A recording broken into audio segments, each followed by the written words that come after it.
குறைதீர் நாள் கூட்டத்தில் மனு அளிக்க வந்த மாற்றுத்திறனாளி ஒருவர் நடவடிக்கை எடுக்கவில்லை என்றால் கண்வெளி கிழங்கை சாப்பிட்டு உயிரை மாய்த்துக் கொள்வதை தவிர வேறு வழியில்லை என்று கூறியதால் அந்த இடத்தில் பரபரப்பு ஏற்பட்டிருக்கிறது. கரூர் மாவட்ட ஆட்சியர் அலுவலகத்தில் ஆட்சியர் திரு தங்கவேல் அவர்கள் தலைமையில் மக்கள் குறைதீர் நாள் கூட்டம் நடைபெற்ற நிலையில் அரவக்குறிச்சி பகுதியைச் சேர்ந்த மகேந்திரன் எனும் மாற்றுத்திறனாளி தனது மனைவியோடு 3 சக்கர வாகனத்தில் வந்து மனு அளித்திருக்கிறார்.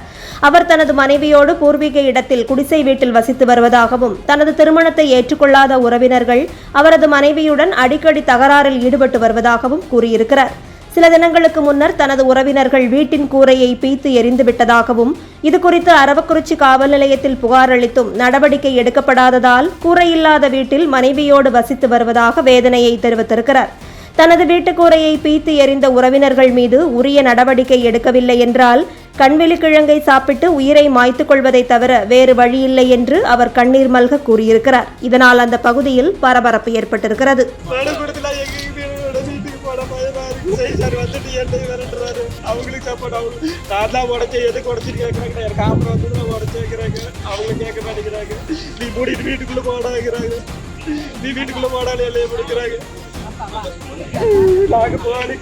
நான் கட்டிகளுக்குள்ள கொண்டாந்துருக்கேன். எனக்கு ஆகல இங்கேயும் 10 பேர் இருக்கு. நான் வீட்டுக்குள்ள போவாங்க எல்லாம் எக்க போனாலும் எல்லாம் வீட்டுல முடியாதுன்னு சொல்லுங்க. இங்கேயே செத்து போயிடறாங்க.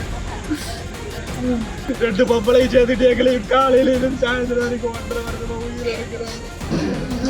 வீட்டெல்லாம் அடிச்சுட்டு வரைக்கும் போட்டாங்க. 1.5 வருஷமா ஆச்சு கல்யாணம் பண்ணி. அவங்க கல்யாணம் பண்றது முடிக்கலைன்னாக்க நாங்க தனியா சோறாகி சாப்பிட்டு அப்பா அவங்க மட்டும் தான் பிறந்தாங்களா. எங்க அப்பனுக்கு நான் பிறக்கலையா?